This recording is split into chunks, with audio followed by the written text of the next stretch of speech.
Good evening. My name is Sarah Ogilvie, and I'm the museum's Chief Program Officer. Whether you're joining tonight's program here at the museum or through our live stream, thank you for making the time to be with us. I encourage you to join the conversation on social media, and you can invite your friends to tune in now on Facebook or Twitter using the hashtag AskWhy or USHMM.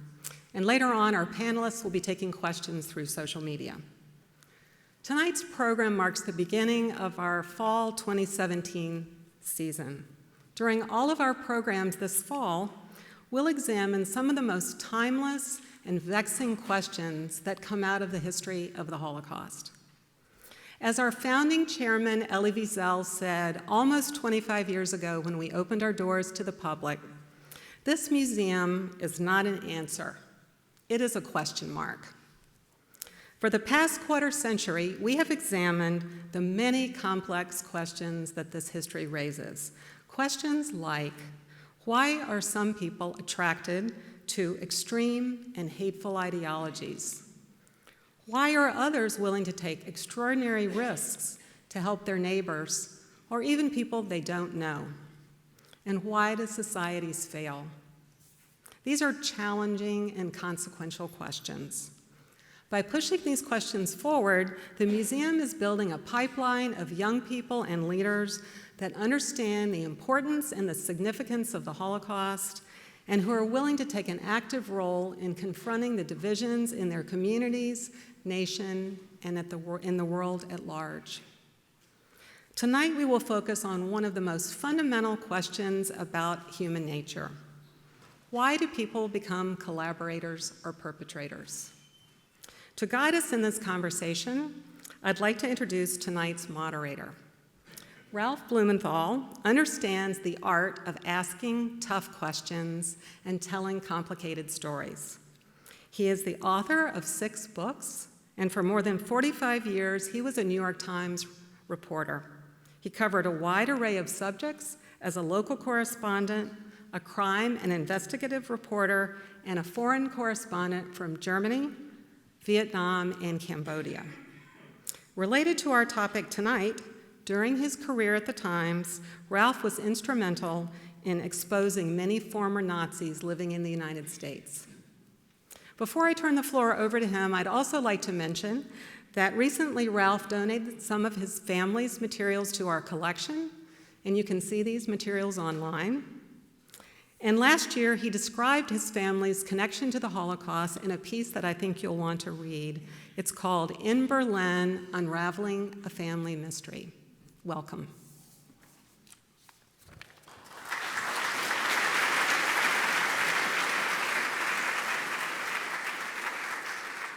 Thank you, Sarah. Excuse me for not turning around. Let me take a moment to explain why tonight's program is particularly personal for me, and Sarah touched on it. West Germany, when I reported from there in the 1960s, was crawling with ex-Nazis in the government and industry, including the Chancellor, Kurt Georg Kiesinger. I was in Bonn when Beate Klausfeld snuck into the Bundestag and gave him a well-deserved slap across the face. Later, back in New York, I began investigating the cases of Nazi war criminals who had gained refuge in America after the war. Some were brought in by our government as scientists, and some were just allowed in as anti-communists. That was the criteria. It's a very shameful history for sure. Simon Wiesenthal gave me a lot of tips, and he gave me some good advice, and I can still hear his voice. He said, "Ralph, a Jew may be stupid, but it's not mandatory." The Times exposés helped pass the Holtzman Amendment, barring persecutors from America. In 1985, I went down to Brazil to confirm that the bones found in a grave were indeed the remains of the long-hunted Auschwitz doctor Josef Mengele, who lived there protected by fellow Nazis until he died in a swimming accident. What I sadly didn't do in time was investigate my own family's Holocaust history. But a few years ago, I opened a packet of letters showing that my uncle and aunt, Sillard and Hella Diamant, had tried frantically to get a visa out of Berlin starting in 1937. And there they are in the picture, Sillard and Hella overlooking Sillard and my mother's birthplace of Rajce, Poland. Sillard, by the way, was a metals dealer who spoke 6 languages, and Hella had been born in Auschwitz, later Auschwitz. By 1939, the noose had tightened and the letters end, and there's a heartbreaking final letter informing them that help had been denied. I later discovered that they fled to Nitra in the puppet state of Slovakia, where they were rounded up in 1942 and put aboard a transport to Lublin. My uncle Sillard disappeared, perhaps murdered in Majdanek, or killed by one of the police squads that Christopher writes about and we'll talk about shortly.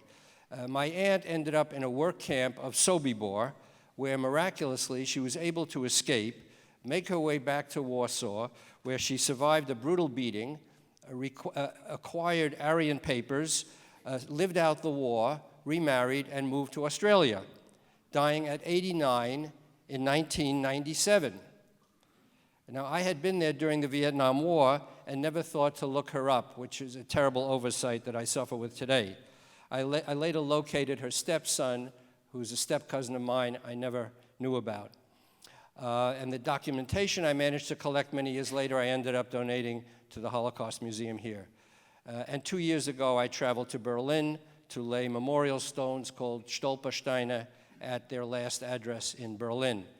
And you see them there on the sidewalk. They were, alas, not the only memorial stones at that building. They were the 21st and 22nd stones. Mobilized by a wonderful German woman in the building, non-Jewish neighbors turned out to light candles, lay white roses, and play Mozart on the violin. So that's why I'm especially interested in what drove other ordinary Germans to murder 75 years ago. So thank you for that indulgence. In my story now, let's get to the program. Christopher R. Browning taught for 25 years at Pacific Lutheran University in Tacoma, Washington, and then the University of North Carolina, Chapel Hill, where he retired in May 2014. He is the author of 8 books, including the award-winning 1992 landmark study, Ordinary Men, Police Battalion 101 and the Final Solution in Poland. And here's the book, and he and Wendy Lauer will be signing the books afterwards outside the auditorium. He has served as a scholar at the Holocaust Museum and received many prestigious fellowships. He has also served as an expert witness in war crimes trials in Australia, Canada, and Great Britain. Professor Wendy Lauer is the acting director of the Jack, Joseph, and Morton Mandel Center for Advanced Holocaust Studies here at the United States Holocaust Memorial Museum. She has been associated with the museum since 1994. She taught in Germany and directed an oral history program collecting testimonials of perpetrators and bystanders. In 2012, she was named the John K. Roth Chair, Professor of History at Claremont McKenna College in California, where she is still active. She is the author and co-editor of 3 books of Holocaust scholarship, including Hitler's Furies, German Women in the Nazi Killing Fields, 2013, which was a finalist for the National Book Award and National Jewish Book Award, and has been translated into 23 languages. So Chris and Wendy, thank you so much for being here. For the audience here and on social media, please share your reflections and questions on Twitter and Facebook using hashtag AskWhy and hashtag USHMM. And we will be interrupting the actual questioning period here for questions sent in that way. So to start, Chris, let's start with you. Why did individuals join the killing effort? Did they volunteer or were they conscripted? Yeah, one of our problems in addressing that question is the fact that perpetrators came in so many forms, they've traveled so many routes to becoming perpetrators, they had so many different motives that we don't have a single answer. I would say in rough categories, we have the so-called true believers, the ideological Nazis, where they go to the killing fields because they actually believe in what they're doing. We have the experts that are crucial to any government, the officer corps that enabled Hitler to conquer Europe, the industrialists who armed the army, the various engineers who constructed things, the doctors who ran the medical profession in Germany. After the war, they all claimed to be apolitical. Albert Speer is perhaps the archetype of this. But of course, once one digs deeper, it turns out one can be an expert and an ideologue. These are not mutually exclusive, and that many of them were deeply committed to the Nazi project, or at least to Hitler personally, in any case. We have the middle-level functionaries, people who sat at their desks. They never saw a Jew, they never beat a Jew, they certainly never pulled a trigger, but they drafted plans, they drafted laws that led... Those were the desk murders, so-called. That led to the segregation of Jews, the expropriation of Jews, the exploitation of Jews, but without ever physically, in a sense, contacting their victims. And we have what I would call the grassroots killers, the people who actually did the trigger pulling, actually ran the death camps, who do meet their victims face to face. So people participated in so many different ways that we don't have a single answer to how do people become. All right, it's a complicated, and we're going to break that down shortly. Wendy, let me ask you, for the women, was the experience different for the women who went? And I read from your book that many more women went east than I even knew. Extraordinary. So women did participate in the Holocaust. Yeah, I think that in comparing my work to Chris Browning's, who focuses on the male perpetrators who are primarily in uniform, so mobilized as part of the war effort with regular police forces, or we know the Wehrmacht was heavily implicated in the Holocaust, and obviously the SS agencies were the prime executors of it. But when you understand the Holocaust, all the parts of the different roles people played, that it's a social phenomenon, that genocide is a social practice, an entire society is mobilized, men, women, and children, and especially in this case of what they understood to be a total war against Judeo-Bolshevism, that would then entail, bringing women in their traditional roles, kind of aligning them with what's necessary, right? So nurses, secretaries, teachers, all of the kind of quote-unquote female professions that were instrumentalized to wage this war and to carry out this genocide. And the war in the East was, in addition to this Vernichtungskrieg, as the Germans called it, right, the war of destruction, it was a huge imperial campaign. So it was destructive war, that was the destructive side, and for them the constructive side was building this utopia, this Lebensraum, and it was all predicated on the annihilation of the enemy population, and then they would build these German-only settlements. And that's where women also came into the picture and how All they... right, so you had the secretaries who worked in the offices. They were the assistants to the administrators. You had the nurses, the Red Cross nurses. And then you had the concentration camp guards at probably the other end of the spectrum. So they broke down into different levels of complicity, would you say? Right, so those are the women in uniform who are trained to be guards in the camp system, which are sites of massive violence and detention, about 3,500. So that's a fraction of the overall population of women who were involved in some capacity. As secretaries, so 500,000 women cycled through, kind of went through the Eastern Territories in these various roles, as well as the wives and mates of German officials and SS officers. Okay, so let's set the picture a little bit. What did these people see as they went east? They were obviously brought up on the propaganda of the Nazi regime. They were ideologues or idealists or brainwashed to some extent. Chris, what happened as they actually came into the occupied territories and subdued, the native populations there? Well, I would say the first wave that comes in, either in Poland in 39 or in Russia 41, many of the letters that the men write back was the appearance of the Eastern Jew seems to confirm the stereotype that Nazi propaganda had, which the very assimilated German Jew did not. So you do get a kind of aha moment. Oh, now I understand. And I think that is part of what triggers these rituals of humiliation that German troops carried out and so forth. But those kinds of emotions burn themselves out very quickly. The danger is when you systematize things and it becomes more than just the sport of humiliation and becomes stage-by-step systematic killing. And that's where you get this extraordinary bringing together of all sorts of different people from middle-aged policemen of my unit to the Wehrmacht to the hard SS elites to people that Wendy's looking at now, border customs officials. Who's ever in uniform there is fair game to be mobilized for these killing units. One of the key things, I should say the two key things why we look at a unit like Reserve Police Battalion 101 is one, they're the most unlikely killers. These are middle-aged Germans, average age 40, unskilled workers drafted, conscripted at random in Hamburg because they're not valuable to the war economy. They're too old to have been in World War I. They're in a sense, are too young to have been in World War I, too old to have been through the Nazi socialization process, and they're shipped off. And the second thing that is key is they have a commander that makes it clear they don't have to participate. So you have the very unlikeliest people as potential perpetrators with a commander that says you don't have to do it, and the killing still Right, happens. and we're going to find out he's a very interesting commander. Wendy, let me ask you this. You have looked at the diaries and the journals and talked to relatives and examined testimonies. What do you draw from this? What was the reaction of the women as they went east and saw conditions there for themselves for the first time? In general, they went through a period of adaptation. Initially shock, because while they had been socialized in Nazi Germany, and they were this first generation to be so, most of these women were born right after the First World War, so they had been schooled in anti-Semitism, but they didn't quite grasp the horrors of what war was all about.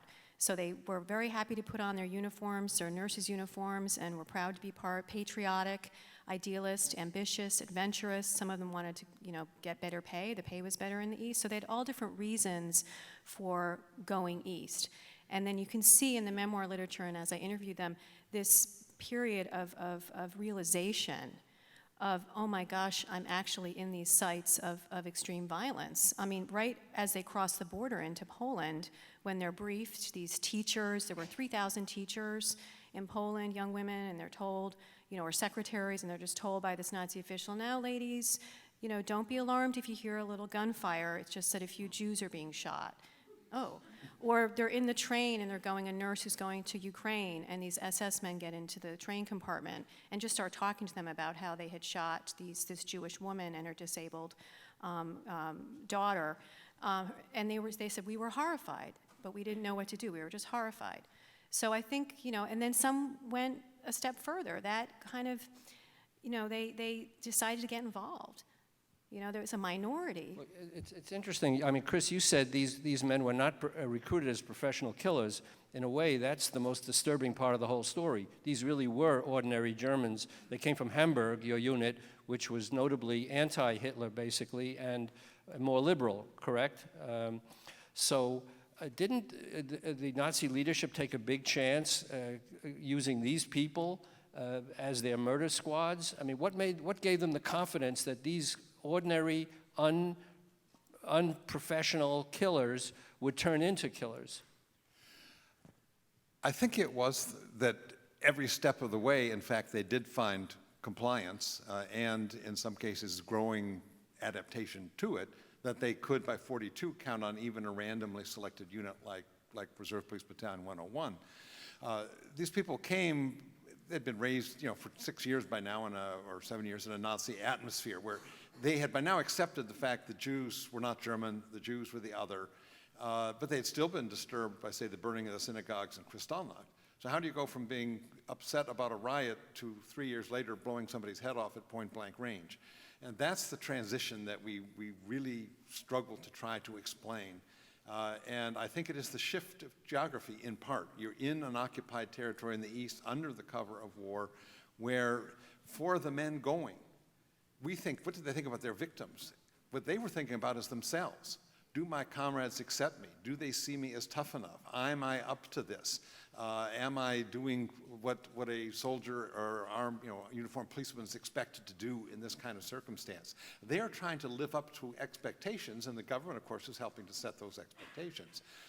So it's the dynamic of harnessing these people is to a fair degree, I think, the degree in which all armed forces work, the creation of small unit loyalties, commitment, and that you don't want to be the one who's letting people. Right. I think you put your finger on it. We need to zero in on that moment when they make the shift to coming from their background, even with the brainwashing they've had, to actually committing these atrocious acts. Wendy, you talked about the women going east, and they were secretaries. They came from ordinary households. They were nurses. How did they make that jump to harden themselves when they heard these stories on the train from the veterans that we killed the Jews, we did this, we did that? How did they make that switch? Well, in the memoir literature, they describe it as going into kind of a inner immigration and focusing on work, trying to find various distractions and diversions. There are some cases of some women who had kind of breakdowns, who describe going back to their dorm room and curling up in a ball, and just because for them it was also the shock of war, and they're young, they're 18 to 25-year-olds, most of them. So that just being in a war zone was a shock. But for those who, like here's Ilse Struve, who was a Wehrmacht, an army secretary, wanted to, had a sense of adventure and wanted to fulfill her labor duty by working as a Wehrmacht kind of auxiliary. And she was in Rovno, Ukraine at the time in spring 1942. 160,000 Jews in Volhynia were killed. This was a massive wave of ghetto liquidations and mass shootings. She looked out her window one night. Across the street was a cinema. It's where they were holding the Jews before they were marched to the killing fields. And she knew that they were being shot. There was a Jewish girl working in her office who didn't appear the next day. And she was really outraged about this, but there was nothing. She felt helpless. And I think that many of the witnesses, that's what they did. They just tried to, remove themselves from the scene as much as possible and find other diversions. And then, as Chris mentioned, which is really important, they weren't really thinking so much about the Jews, in an empathetic way, in the way that we might hope they were thinking about them. They were very concerned about their own safety, about their colleagues, about how the war was going to go, if they were going to be victorious, about their next meal, about heating. I mean, they just weren't as Before concerned. we go on to that question of camaraderie that Chris raised, I want to just remind those listening that we are encouraging, really soliciting questions on social media. Hashtag AskWhy, hashtag USHMM. Please send in your questions. So camaraderie is a factor in because we're interested in what turned these ordinary Germans into killers, because we want to learn these lessons for the future. Camaraderie obviously was a factor. So how did that work when they got to the killing fields? Did they look to each other to influence themselves? What if people didn't go along with it? Some refused. Didn't that influence some of the men? Talk a little bit about that. I think we see two things happening. One is that people are changed by what they do and what they see. So you get a process of brutalization, a process of numbing as they go along.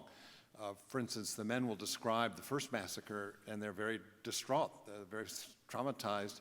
And then with each successive massacre, the descriptions become much less graphic because it becomes routine, so that they lose the ability to be shocked by what they are doing. The other process is that, in fact, the unit does divide, and that there emerge within the unit roughly three groups. A group of eager killers, people that learn to enjoy killing other human beings, volunteer for it, joke and laugh about it. And these, of course, are these terribly sadistic ones that are so embedded in the memory of survivors who still come and can tell the tales. There is a middle group which doesn't want to be seen as weak or cowardly. They will do as they're told. They won't confront authority. Far more important to not be seen as a coward than to shoot somebody if you have to, but you don't seek opportunities. And then there's a significant group that learns to evade, that you learn where not to be or to get a reputation that you're squishy and so you won't be asked to be on a firing squad. And with the commander basically having made this a principle, you don't force people to shoot, a fairly significant group were evaders who They took part in all the subsidiary activities. They would guard the shooting sites. They would march people to the trains in deportation, but they wouldn't actually kill the trigger. And that gave them a sense, when you hear them talk about it later in their interrogations, of a great distance from events. They may have had made the moral killing high ground, possible, but yeah. they didn't think that they were the killers. Right. Wendy, did the women break down in the same groups? Not in that kind of, those specific categories, because again, they're not uniformed in a killing unit in the way that your men are, and who are going repeatedly to a site and falling into various roles of guarding, of shooting, and so forth. But the role playing is really significant. So the ones who went that extra step and became violent and took that initiative to lash out, many of them against Jewish children, the most vulnerable, they put themselves in that role. They self-fashioned in a way into particular roles. So the wife of an SS officer who was pretty extreme, she kind of positioned herself as like the missus on a plantation. Here's Vera Volhaus. She's the wife of the Order Police Battalion Commander Julius Volhaus from Orpo 101. She was very assertive, she was the classic Aryan, 5'9", blue eyes, athletic. So she kind of believed herself to be that ideal of that Nazi type, of that racial stereotype. And there's her husband. So interesting. Both of you have written about this couple, and it's an extraordinary story by itself, and I encourage you, when you get their books, to read about this couple. They actually honeymooned at a killing field in Poland, and she was pregnant at the time and was actually participated in some of the worst atrocities. And it'll bring up a question which we'll discuss later. There she is, on what was going through their minds, and how this could have possibly happened. But before we go on, I want to break for a moment for a video. Ioassos Alexinos was with the Lithuanian Security Battalion, who carried out mass shootings in Belarus. And it is chilling to hear how he explained events, and it's very instructive to hear this from the killers themselves. So why don't we cue that, and then we'll go on with the discussion. Sakau, kai avinėlį kokį, be jokio pasipriešinimo neturėjo. O vaikai? Nešdavosi vaikus su savimi, mažiukus, kitus vesdavosi, į visus naikydavo. Nu tai kaip, jeigu dabar mama arba tėvas, jeigu laiko vaiką ant rankų, tai kaip, tai kartu su juo ir gulasi į duobę, ar kaip? Gulasi ir vaiką palei save, ranką užsidėję, uždeda ant vaiko. Tai jums reikėdavo rinktis, reiškia, ar šauti tėvą, ar šauti vaiką. Tai pirma šauni jau tėvą. Tas jau buvo. Vaiką šauti tėvų. Vaikas jis nieko nejaučia. Pats ant save pagalvoji. Kaip jausis tėvas, kada palei mažą vaiką nušaus. Tai va tai tokį reikalą. Nu, o vaiką kaip šauti reikėdavo paskui? Tu nušovai, tai iš automato tai nešaudai, bet auto vieną šovinį padavai kitą ir šauni tada vaiką. Nu, o kai jūs jau pasiūsdavo į tą šaudimą, tai kokia jūsų nuotaika buvo? Neklauskit, aš neįsivaizduoju dabar apie tą nuotaiką, o tada lieki žmogus tokis, kai automatas. Ir pats nežinai ką, klaiku. Va. Kada žmogus darai ką nors darbą, va, su noru, tu jį apgalvoja viską, bet kada tu verčiamas ir nepakenčiamas darbas, tai žinot baisu. Sakykit, vat, kai pasibaigė visi šitie karai ir visos šitos bėdos, grįžot jūs iš kalėjimų, iš lagerių. Ar jūs apie to šaudimus jūs pasakojot žmonėm, vaikams savo? Ne. Čia gėda buvo žmonėm pasakot. Gėda. Gėda į baisu. Žiauri padėtis. Bjauriu.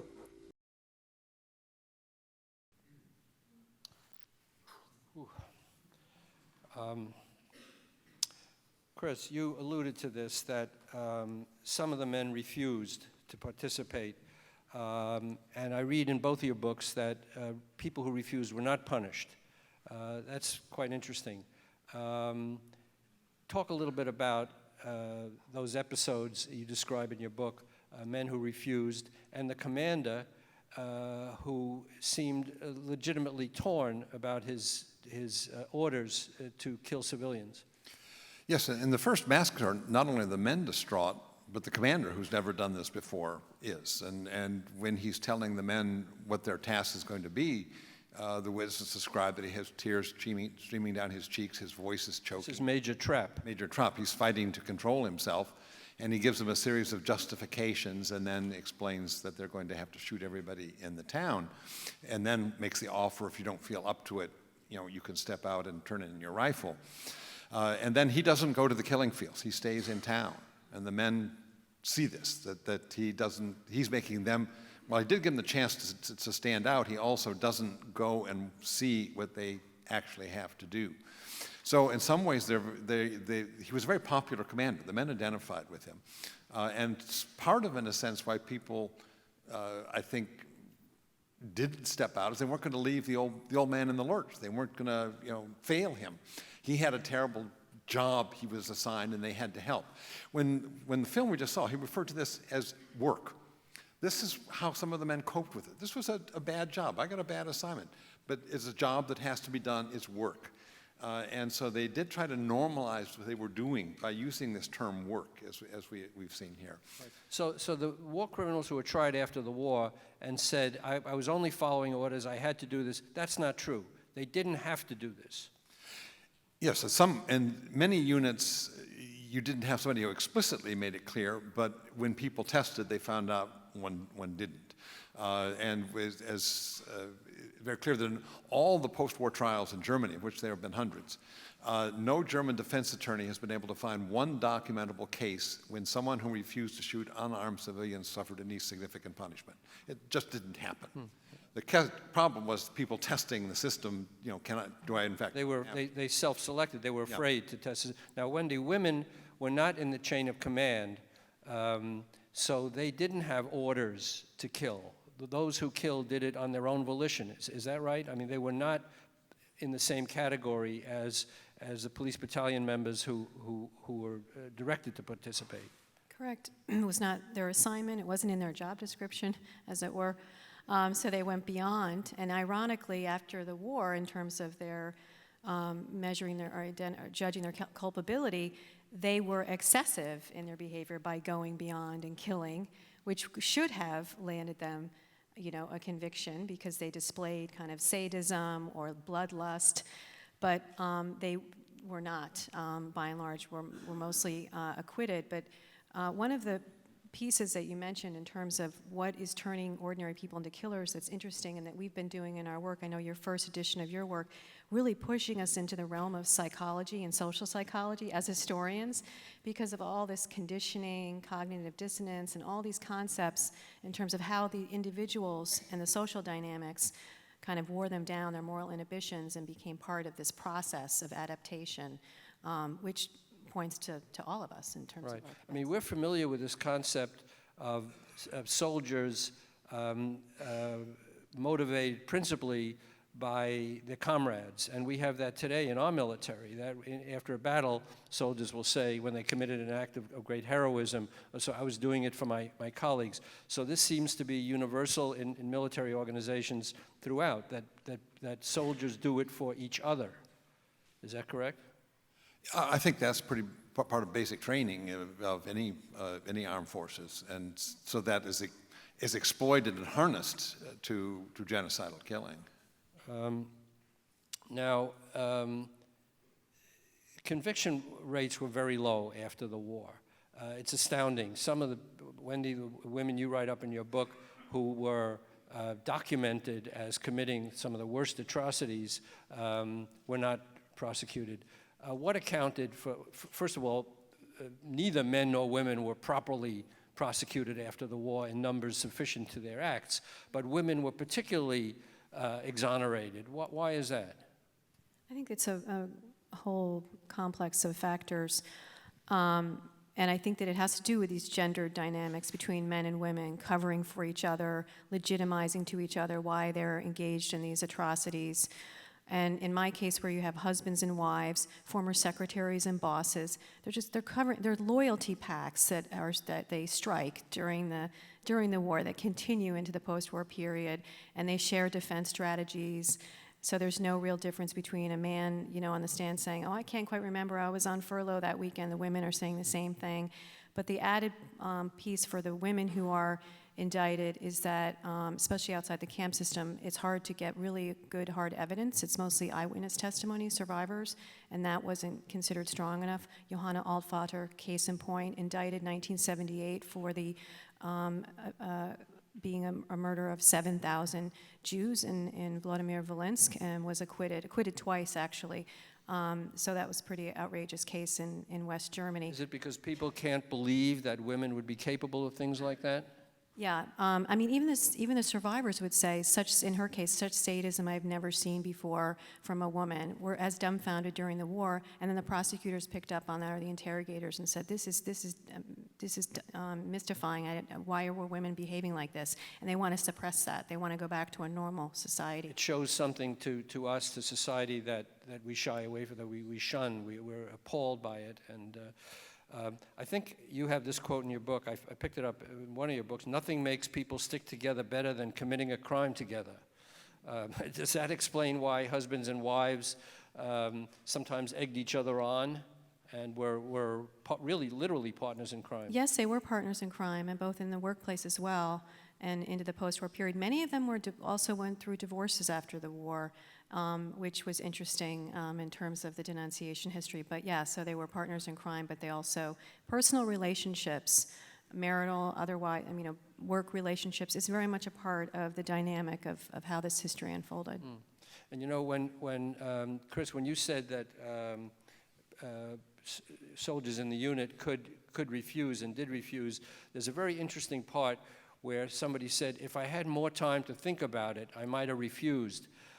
They weren't given much time to make that decision. Trapp, as I recall, said basically, if you don't want to be part of this terrible operation, or in effect, you can step out.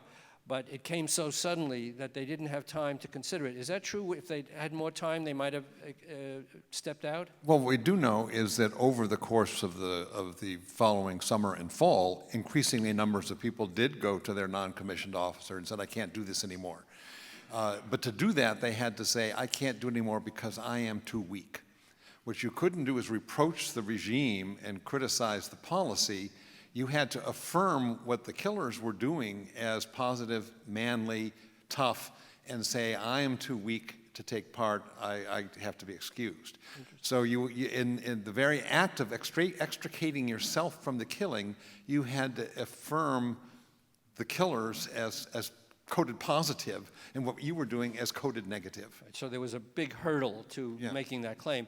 But you said that more and more refused as the war went on, but on the other hand, more and more became used to the killings.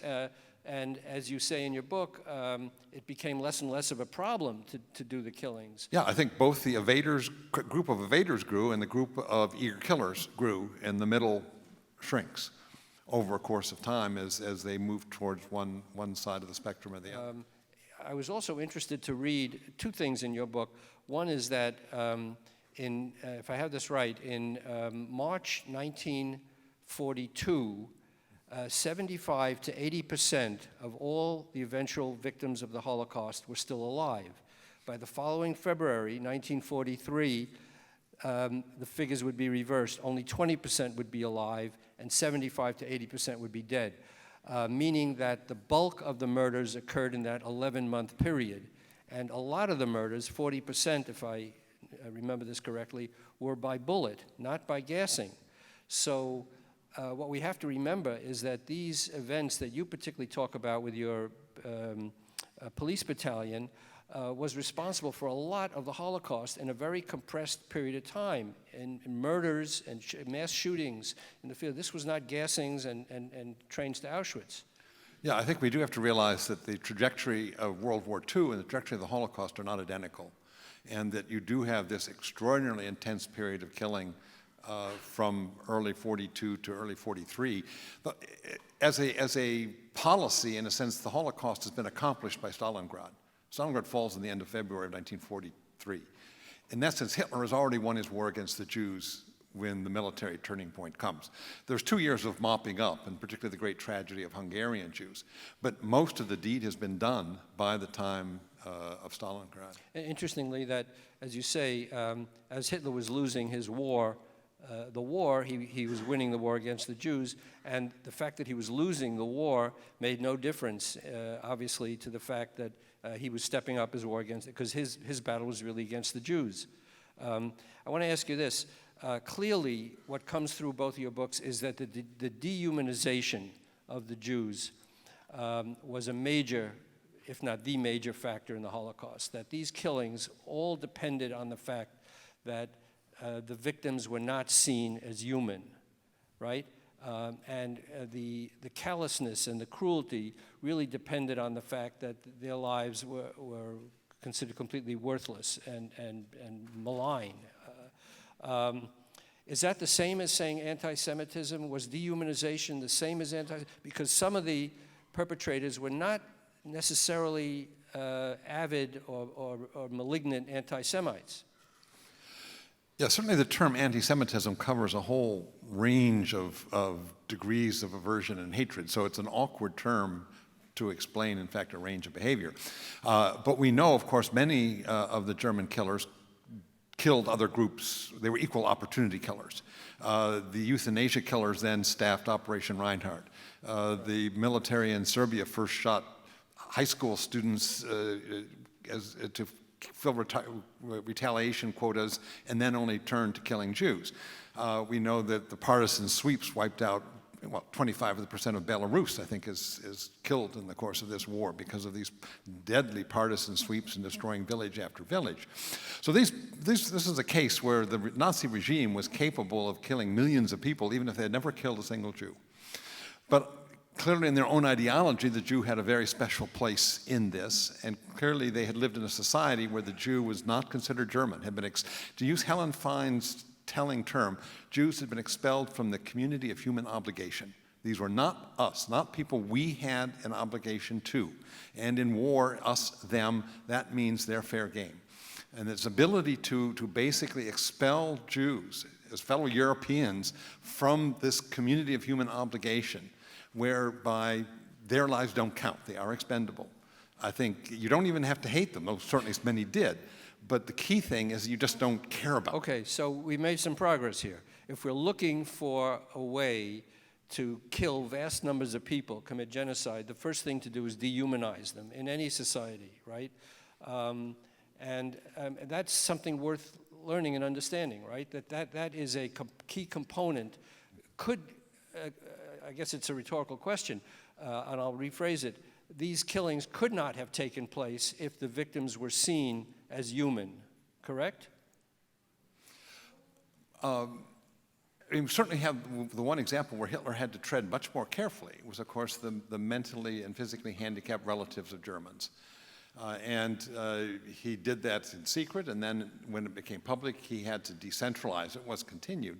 But there he knew there were limits. There he knew that these people still had German relatives, These German were Germans. ties. They were tied to Germany in a way that most of the other victims, even if they had been German, I mean, German Jews, of course, lived in Germany for centuries. Right. But you could create a mindset whereby they were not part of the community, and that is the key thing, expelling them from the community, setting that boundary. Right. You know, I was interested, Wendy, that you said some of the nurses started off in the euthanasia program killing, and they were not just Jews, they were so-called defective human beings, disabled, deformed children, etc.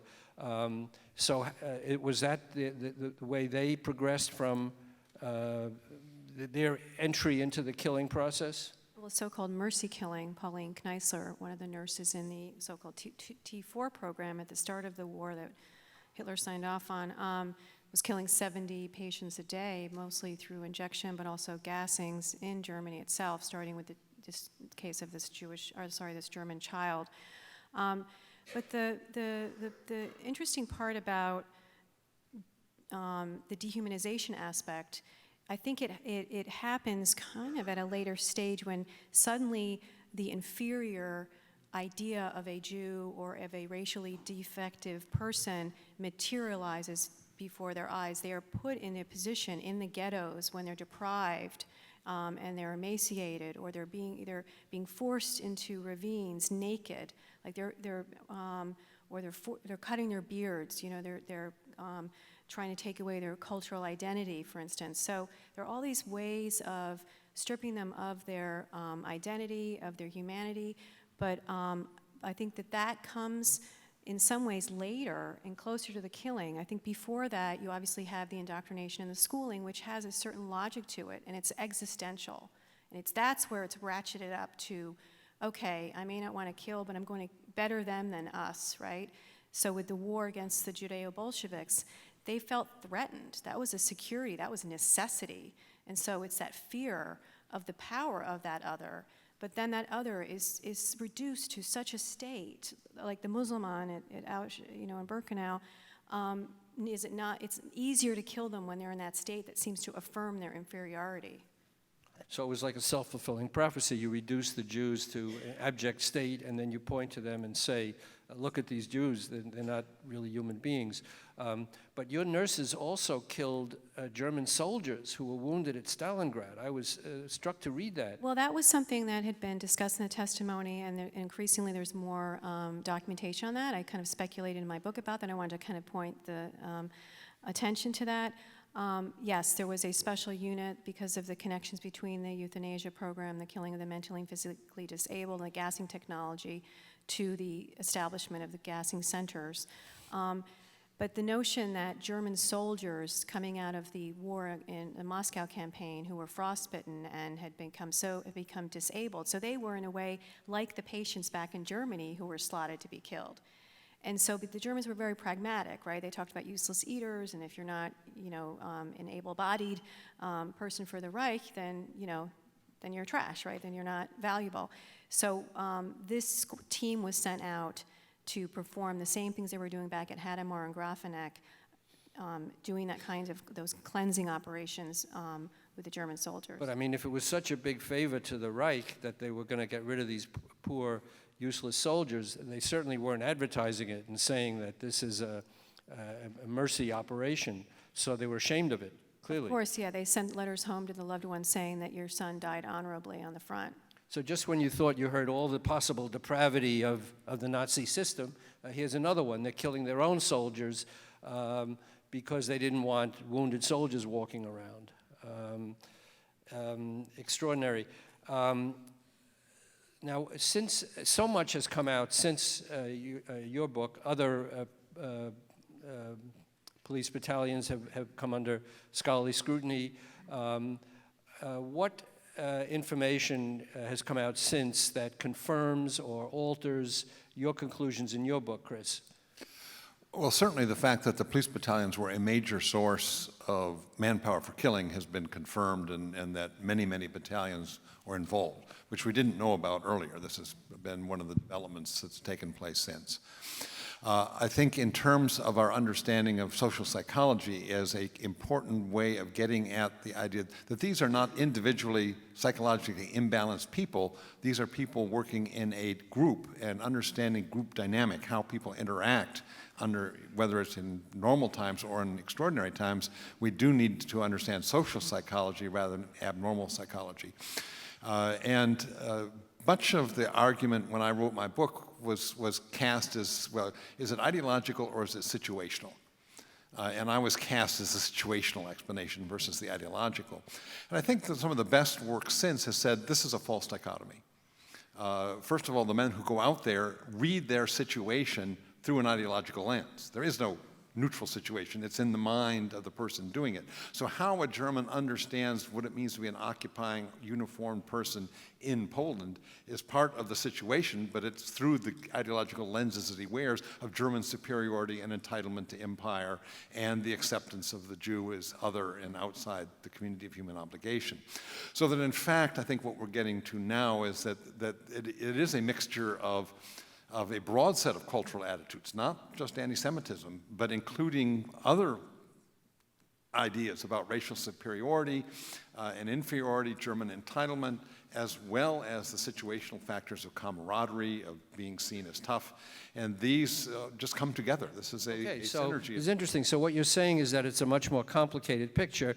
And excuse me if I go back to this, but you had a famous debate with Daniel Goldhagen years ago in this venue over the responsible role of anti-Semitism in the Holocaust.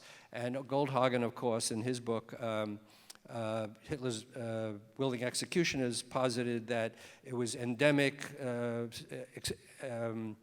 what was the word, exterminationist anti-Semitism that was embedded in the soul of the German people since time immemorial, and that explained it all.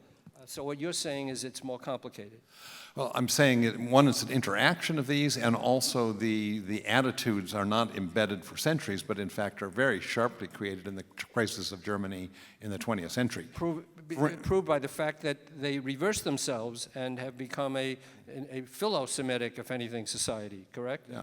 Or take the notion of community, which in Germany is the term Volksgemeinschaft. In 1914, when the Kaiser gives his speech at the beginning of World War I, the German Volksgemeinschaft knows no classes, no parties, no confessions. It's inclusive. What the Nazis did is had all the emotive power of that and turned it into an exclusive notion of it is all the people who aren't Jewish, aren't Gypsy, aren't Marxist, aren't handicapped, and it becomes an exclusive notion. So they capture the emotive power of this word of community, but harness it to a racist and exclusivist ideology. And so that's part of the mindset. It's not just Jews, but it's an utterly racist and exclusive view of the community in all facets. Anyway, it's almost time, or perhaps it is time now, to go to the Q&A. Am I getting an instruction to go to the Q&A now? We can do that. We have 2 mics set up on either aisle. You can line up behind the mic. Please ask a question. Don't make a speech. We are also open to questions from social media, and when those come in, we'll accept those. And while we're waiting for people to line up with questions, and you can start to line up, I'll take you soon. One more question for Wendy. The most shocking part of your book are the women who really committed horrible atrocities in the concentration camps, who were out-and-out sadists, horrible, horrible stories, and women who were mothers themselves who murdered Jewish children. And you say it's not complicated. They were able to separate their roles as mothers, and on the other hand, they were just killing undeserved, undesirable, whatever, people. That strikes me as a kind of a shocking finding, if I got that right. Yeah, in part. This is so much about the Volksgemeinschaft and privileging the unity of the people as the strength of Germany above individual life, not only against the individual lives of their enemies, but even of their own, of Germans. I mean, think of Magda Goebbels in the bunker and her husband Joseph Goebbels killing their 6 children because the regime failed. There was, for them, no future. So to take the life of your own child, and obviously the killers I focused on of a Jewish child who was, in their eyes, worth even less, that's how extreme this got, this ideology. There's one scene in your book which is absolutely chilling about a woman a Nazi woman who was running down Jews with her baby carriage, her children's baby carriage. Anyway, we have a questioner here. Hi, I have a 2-part question, if you don't mind. First one is concerns ordinary people, and a book that you published 14 years earlier about the German Foreign Office and the Holocaust. Did you ever take a look or compare the attitudes of, how you dissected the attitudes of the police battalion and ordinary people versus the people at the higher realms of the agencies and departments who were involved in planning the Holocaust? Did you ever take a look at that? The other thing is, since your book came out, Ordinary People, in 1992, has there been any thing written or any evidence about some of the people in the police battalions or other battalions who, when they decided they didn't want to participate in these killings, their careers did suffer? Or does that theory still hold consistently throughout? Okay, let me answer the first question. I haven't actually worked on the very top leadership because I felt that was less of a problem. There you have what we would call behavior or attitude-behavior consistency. They had ideas about Jews and they acted on them. We know what motivated Hitler. So in that sense, I found that I wanted to know how the people who implemented this were motivated. And again, if we go to the Foreign Office book, I was looking at the Jewish desk of the German Foreign Office. There were 4 major figures there. 2 of them, in fact, asked to get out and eventually got transfers. One was a very hardcore, eager ideological Nazi. The most interesting one was one who came in from the outside. He'd been in the cultural division of the department. He gets the job as the head of the Jewish desk. What he does is become a self-made anti-Semite. He immediately writes to all the publishers in Germany and send me your anti-Semitic books. And he does a crash course to become a Jewish expert and turns himself into an anti-Semite because that's his new job and his new role. And if he's going to be the head of this, he wants to be the best anti-Semite in Germany. So again, you had a whole spectrum of how people in this bureau reacted. But the scary thing is it didn't matter what their individual background does. When you look at the telegrams they wrote and the policies that came out, you can't tell who wrote what. They're all doing the same job, which is harnessing the Foreign Office to maximize the number of Jews that will be turned over to Germany to be deported to the death camps. And their personal attitudes differ, but it doesn't alter in any way the uniform role this agency plays in the Holocaust.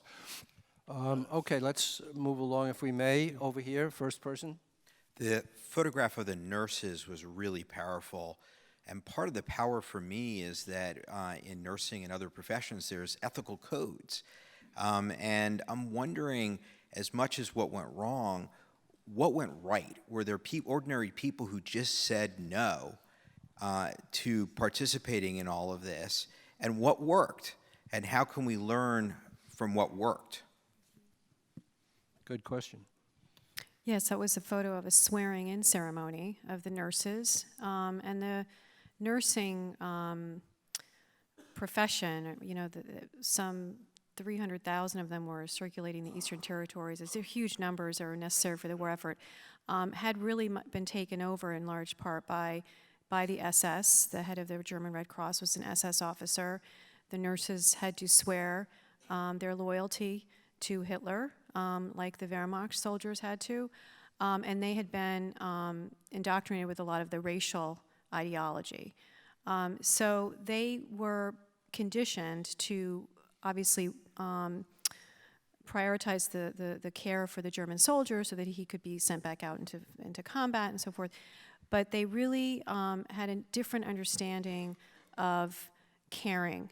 And even to the extent that the euthanasia program was called, you know, mercy killing. So I mean, one of the cases, 2 of the cases in my book of the nurses who were really appalled by the wartime conditions and what they saw of the Holocaust, they just stuck to their work in the infirmary. They didn't rise up in any way. They were part of a kind of cadre of nurses. It's a similar kind of group dynamic. You just don't see individuals, at least we don't have enough documentation on that, and they don't talk about it after the war as anything kind of heroic.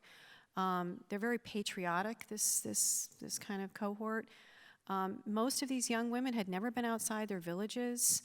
So this was a really, they met after the war like the vets. They would meet and have these social evenings and speak nostalgically about the war. So they saw themselves as part of a general military campaign. This was a professional opportunity for them. Many of them continued to be nurses after the war, but not a kind of moment of moral, confrontation with something deeply moral like the Holocaust. We're going to go over here. Yeah, in Hitler's war against the Jews, was there any distinction between German Jews and the other Jews? Only in timing of implementation. That is, they start with killing Soviet Jews, and the initial deportations from Germany are in fact sent to transit ghettos. They're sent to Lodz or Riga or Minsk, and they are sent sort of held there in the same way that you might say criminals launder dirty money and they have to pass it around for a little while.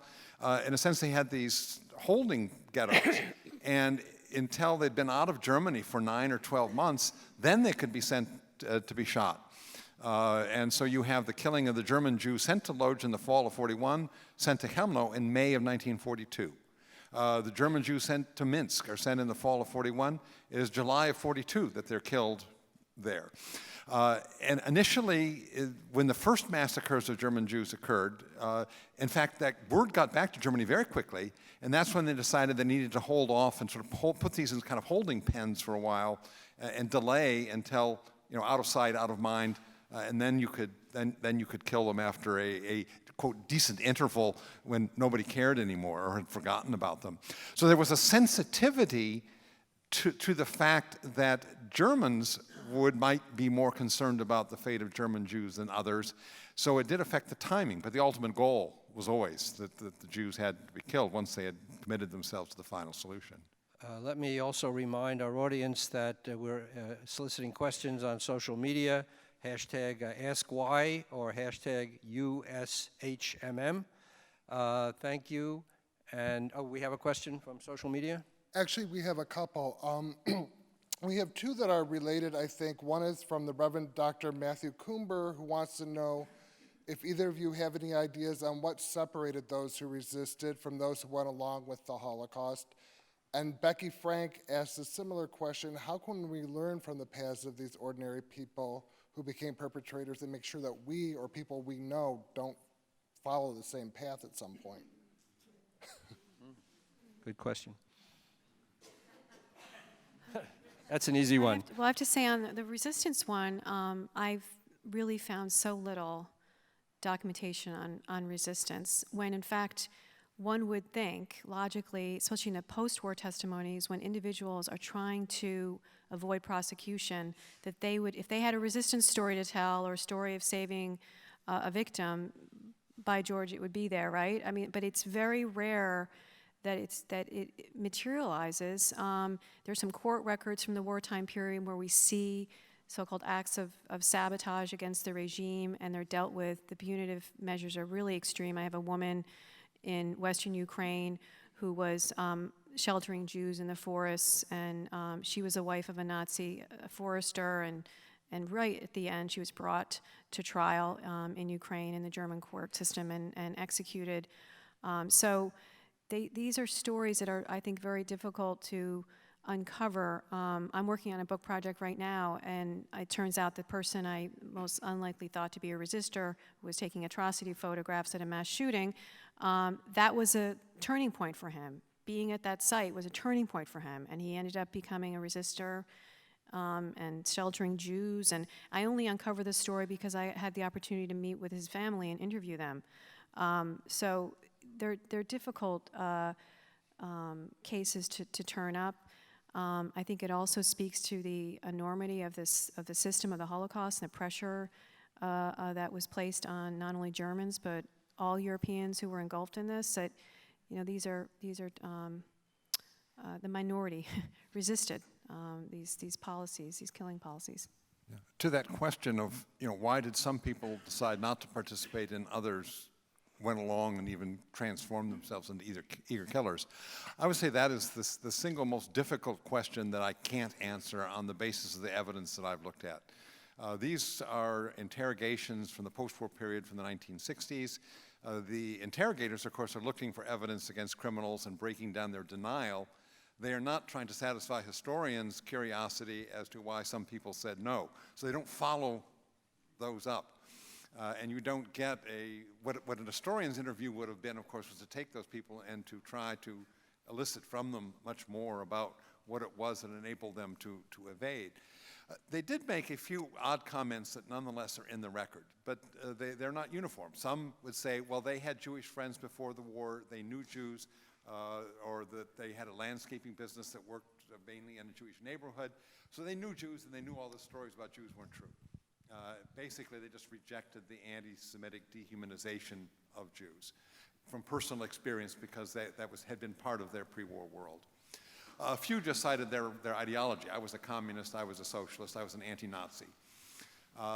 Others, I think it's, what is it that gave some of them a moral autonomy to not have to conform, to not be afraid about the negative opinions of their comrades? That's just what in their upbringing enabled them, armed them to take that stance? That's one of the most difficult questions, and I wish I could answer it, but I can't. This is why we honor people like Raoul Wallenberg and Valerian Fry and others, because they are such mysteries. Do we have another question? Or let's take one over here, and then we'll go back to social media, if that's okay. My name is Martin Weiss. I'm also a Holocaust survivor. Mr. Browning, I read your book, Ordinary Man, a long time ago, and that opened my eyes about some things I didn't know. I expected that they were all willing killers, and I was glad to hear that some of them were not. But anyway, what I really wanted to ask you is this. We talk about the Germans, what they were doing. We know about the Einsatzgruppen, okay? Now, the Einsatzgruppen, what nobody ever mentions, there were a lot of Ukrainians, there were a lot of Lithuanians and so on from different countries, and nobody ever mentions them. They got off scot-free. And this is something that annoys the heck out of me. The Hungarians, which I was, by the way, shipped as a Hungarian, even though I was not from Hungary, they committed their own atrocities on the Russian front and communist Podolsk or different places like that, and they threw people into the Dniester River. Nobody ever mentions that, only the Germans. And I could go on and on about different things like this, and this is something that I wish somehow or another somebody would do something about that, because how come they got off scot-free? You look at their history books, nobody ever mentions. Slovakia is a good one. The Slovakia were the first people that were actually shipped out to Ukraine to be killed. And the Slovak government at the time were the one that actually almost asked Hitler to take the women and children as well. They only wanted the men for work. And this, I only found it out in the past couple of years. And you know something? I live not far from Slovakia, actually, just across the border. But the point is that all these things have been buried forever, and nobody ever talks about it. All right, listen, in the interest of time, let me just shorten that. You posed a very good question. Have the other ethnic groups, other than the Germans, been shortchanged in history's verdict of culpability? We certainly know a whole lot less about them, and they have been much less researched.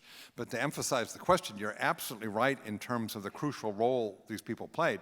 If one looks at the German police in the Soviet Union behind the lines, in 1942, the second great wave of killing during this very intense period, for every German policeman, they controlled 10 to 12 Ukrainian police in the Ukraine. And most of the trigger pullers were not German. That the manpower now wasn't even from middle-aged German policemen. They were Ukrainians, Latvian, Lithuanian units. Himmler approves the creation of these units in the summer of 41. By December, there's 30,000 men in these units. By December 42, 300,000 auxiliary policemen in the occupied territories that form a crucial manpower source. Part of the reason we couldn't investigate this, of course, is for years this was under the Iron Curtain, and we simply couldn't go, and there weren't trials about these people. And also it's much less bureaucratic regime, so we don't have the paperwork. So it's one of those areas where we vitally need to research it, but we are handicapped in trying to do it. We do have significant collections now at the museum, the former KGB kind of archives and these investigations. And it turns out that the Lithuanian, Ukrainian, these kind of what we call collaborators, those who were killing with the Germans or even without the Germans, more of them were pursued after the war and rounded up and subjected to kind of kangaroo courts or drawn out proceedings and executed and had 25 years slave labor kind of in inner Russia, but not within the idea of what we think of as a Holocaust trial. So they were branded traitors to the homeland and picked up for just their mere association with the Nazi system and subject to some pretty draconian measures. So more non-Germans were prosecuted and punished than Germans. May I just say one thing, I'll get off. Hungary itself and Budapest, I was still home because we were taken in 44. They were throwing women and children into the Danube River. Then, after that, in 44, close to the end of the war, they were doing it on a mass scale. Okay, all the Jews that were left in Budapest, many of them were thrown into the Danube River. And the Hungarians never admitted, but finally they were forced to put up a memorial. And guess what they did? They didn't want any statue or anything, something big. So they allowed to have shoes on the bank of the Danube. So the architect made up shoes, pairs of shoes, to show that it happened. Right. Before that, they would never admit it. Thank you. And that's all lost in the history. Thank you very much. Jude, did you have another social media question you wanted to get in? Yeah, just coming back, this is a question from Becky Frank, who wants to know about the images in the Hucker album and how they might supplement or complement this concept of ordinary men.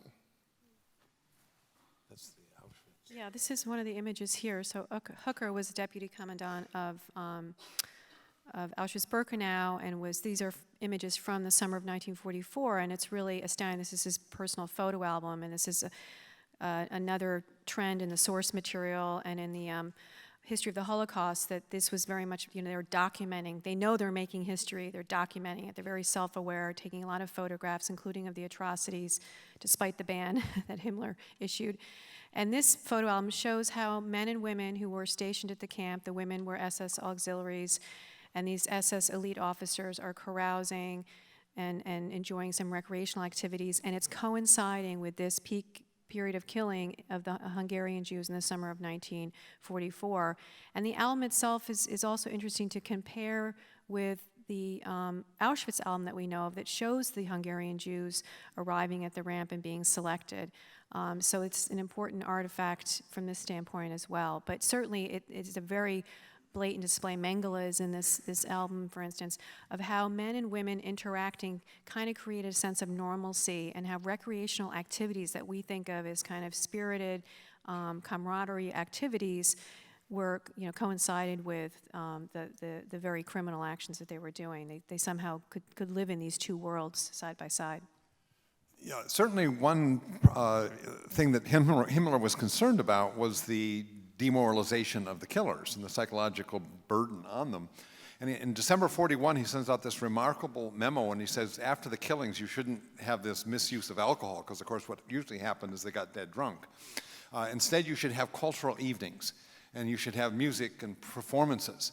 And this actually happened. Here's if we can go back to that photo. The text from the Himmler order, it's a sacred duty of every high leader and commander personally to take care that none of the men who carry out the task are brutalized or damaged in spirit or character. And in Reserve Police Battalion 101, they did have these musical evenings, and we have this remarkable set of photos in which you have the battalion doctors with the accordion and the violinist and the guitarist. And here they're putting on a show. The other photos show all the men below who are listening to it. But this normalizing, the same juxtaposition of the Hungarian trains arriving at the ramp and these men on their R&R you can see also in 101 where you have, we know they're during the day and enjoying a music concert at night. This goes to the whole question of ordinary people again, and it is part of the most chilling aspects of the Holocaust, that these were not just single-minded killers all the time. They were also human beings doing what human beings do. Question. I was intrigued by that. Among the first posters that was displayed was Der Osten braucht dich. And I was struck by the fact that dich is the more familiar rather than the more formal you. And I'm wondering, because I think it's a poster directed at women, do you have the sense that it's a deliberate play on women's whatever, that they use that more familiar dich rather than sich? Yeah, it's interesting to ponder. I hadn't really thought about that. It's informal, and it could be, you have it says German women, so Frau, married, and German girls, Mädel. The East needs you, and that you are needed as a resettlement advisor in the Wartegau, the Wartland, annexed territories of Poland. There were about 3,000 of these so-called welfare workers, young German women. Yeah, the Dich could be a call, a more informal call, and trying to the audience of the younger women. This is being issued by the Nazi Party. It's an interesting observation. I always think about the use of the reflexive in the post-war statements of some of our perpetrators who say, I myself don't feel guilty. The regime is guilty. And that's an interesting grammatical point. Yes, we have a question here. Yes, so I'm pulling together a couple threads that you've mentioned, but you've been talking about making Jews the other and people getting used to things, and so normalizing them. So my question relates, it's two-part, but it relates to how did they do it the first time out of the box? Like when the Jews from Munich and Frankfurt and Berlin were deported in November of 1941 and were killed within a week at the Ninth Fort Massacre, and were often veterans of World War I and generations of German citizens. How did that work? Because it's not consistent with what you're saying about they weren't used to it because it was new, and they weren't other because they were Germans. And this was the Ninth Fort Massacre. And how was that kept secret till the 1990s? First, it wasn't kept secret. That's No, one. actually it was, because until the 1990s, families were told the people died at Riga. And it was only in the 1990s that information became available that it was at the Ninth Fort. No, we have the documents of the 5 transports being killed at Kovno. We know that from earlier. You can find that in Hilberg and much earlier. But to the other question, why, the real issue here is how could they put them on trains to send them away from Germany? But I think we have to remember, you start in 1933 and you kick Jews out of government jobs, out of the civil service, Jewish students out of the schoolrooms. So you're not going to your Jewish doctor, you're not going to your Jewish lawyer anymore. In 1935, you pass the Nuremberg laws so that you can't socialize with your Jewish friends because somebody's going to say, oh, they're engaged in hanky-panky, and you could both end up being accused of having sexual relations, which is now criminalized. By 1938, you close down all Jewish businesses. You're not shopping in a Jewish store. Jews have moved out of small towns. They've gone into so-called Jewish houses in the big cities, living by themselves. Most Germans had no contact with a Jew from 1935 to 1941. So if you put them on a train in 1941, they've been isolated and segregated and isolated for 6 years. And then you send them to the east, and the first killings did get back to Germany very quickly. The 5 transports to Kovno and the shooting of the first transport to Riga, those rumors spread very quickly, and that's when they decide to send Jews to these transit ghettos, hold them for a while. That's why they create Theresienstadt, where the older Jews will go for even longer, because they are sensitive to what the repercussions of this will be in German society. Why the Einsatzgruppe, in Lithuania could shoot the German Jews? Well, they've been shooting Jews now for months by the time this happened, so they are really brutalized. They've been killing, if we know from the Jaeger report, where every day he records, how many Jewish men, women, and children he's killed. By November, he's well over the 100,000 mark. So maybe I'm wrong on that figure, but in any case, he's been killing tens of thousands of Jews by then, so these men are shooting anybody. All right, time is very short now, so we're going to try to get as many questions as we can get in. I'm fascinated by what you said about how it's social psychology rather than abnormal psychology that should be looked at to understand, like, the behavior of ordinary men in groups, like in Police Battalion 101. I wonder if you've given any thought to, how should we train men in groups, like in the police or in the military, to prevent the kind of peer pressure or sticking up for your comrade that contributed to what happened? Well, the museum, in fact, has programs for police officers and West Point cadets for exactly that reason, that we want to use what we're learning to help train people who will be in enforcement positions, and that hopefully, if one learns from the past, we're not going to repeat it. But so there has been a very explicit attempt to work with those training groups through the museum. Okay, over here. Social psychology, human nature, the sociological explanations or reasons that we've been hearing about here are rather interesting, and at the same time, I find them strangely troubling. In Germany, I'm going to ask a question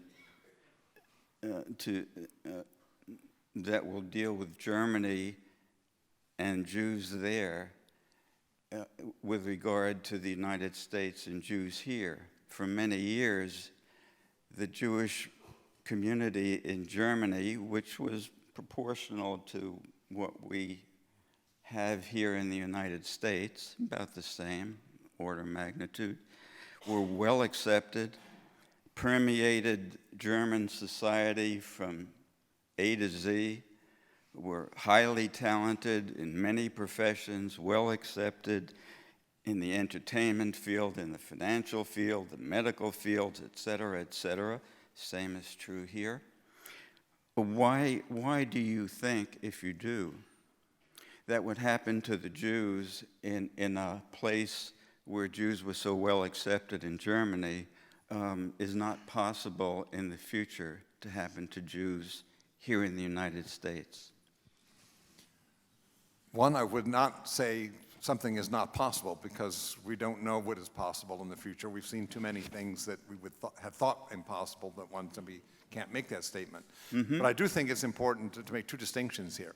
One is that in Germany between 1914 and 1933, this was a society that was literally pulverized by a total war, a defeat, a revolution, in hyperinflation, and a Great Depression that all impacted, this is a space of less than 20 years, that most societies have never been subjected in one generation to that kind of succession of overwhelming crises. And it breaks down society. And what we used to think, things that would hold society together, and they simply snapped. I mean, this is a highly vulnerable society. Secondly, of course, Germany had not had a democracy till 1919. You don't have a long democratic tradition. And it was a democratic regime implanted in part through defeat that many Germans never even accepted. Hopefully in a country like the United States, which certainly in 33 with Roosevelt showed that democracy does have some powers of resistance if it is a broadly accepted political culture and custom and tradition, and the rules of the democratic game are accepted by the vast bulk of the population, has a resiliency that it didn't have in Germany. So that is our reasons to hope that it is highly unlikely such a thing could happen in the United States, and why it didn't happen in the US, and it did happen in Germany in 33. But as I say, I don't go into the business of saying something can't happen in the future, because I can't give guarantees. Right. Thank you, Chris. You mentioned Roosevelt and wait a minute, we have time for one more question, so we're going to take it over here. Sorry, go ahead. Sorry, I'm kind of short, but hi. I was motivated to come to this event because it kind of reminded me of current events in Charlottesville, and kind of related back to what you just said about we think the impossible, or things that we don't think are possible will happen, but they do. And that event was kind of directed towards mainly Blacks and Jews. And I kind of, seeing a woman die there, I went to the school, so it was kind of emotional. And seeing someone die because of that, and kind of seeing what you said about the unity of the group over individual life, do you think this is still kind of social psychology over abnormal psychology, seeing things kind of happen like this more repeatedly than we thought should be happening or should be happening in general? So first part of the question would be, do we think that it's still kind of social psychology over abnormal psychology, or are the people here kind of in the group of abnormal psychology? And the second part of the question, which is more, I guess, have we learned anything from the past and seeing these types of things happen? Wow, that's a long last question, but let's try it. All right, thank you. Thanks. Well, thank you for your question. Thank you very much. I know it's difficult. It's been very. These recent events are incredibly troubling. The museum has made a couple of statements about this. Some of our staff scholars have written op-eds and so forth, so I want to encourage you to read these and see the museum's response to this. And I think that the continuity of hateful ideologies, be it anti-Semitism, various forms of racism, even misogyny, we have a history of that as well at work in many cultures. It's pretty extreme. Those ideologies, they exist. They don't go away entirely. And at some points in history, be it crises that emerge that make those societies more vulnerable, and leaders who seem to legitimize them, of movements who come in, or institutions that allow them to give them a platform, so there are all kinds of mechanisms that allow them to kind of bubble up and gain some sort of traction. And it is very troubling, and that's why we just have to constantly be on guard. Yeah, I would say, again, getting back to say the question there of what we can say about the future, I would have thought earlier that, in fact, you would not see in the United States people aping the Nazi ritual of torchlight parades with the swastikas and Confederate flags side by side, marching through a university town chanting, "Jews will not replace us." If somebody had told me that was going to happen, 2 years ago, within 2 years, I would have said, "You're crazy." So yes, we've broken a taboo. We have lowered the bar, and things are now happening that previously had not been allowed to happen and didn't happen in this way. On the more positive side, of course, this did immediately invoke a very, very broad reaction that this was just so repulsive, it was just unbelievable. And I think the almost universal condemnation of what happened is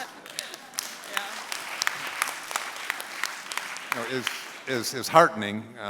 We wish it was unanimous, but nothing is unanimous in a democracy.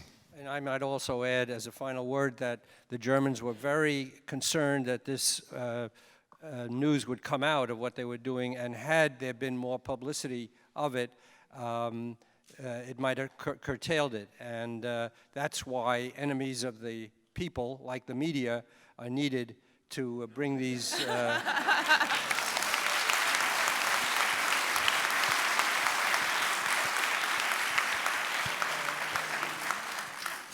events to light in time.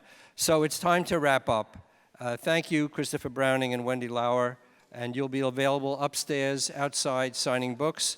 A couple of last thoughts, just to sum up. I think it's safe to say that nothing we have heard here tonight suggests that the Holocaust grew out of any unique German disposition to murder.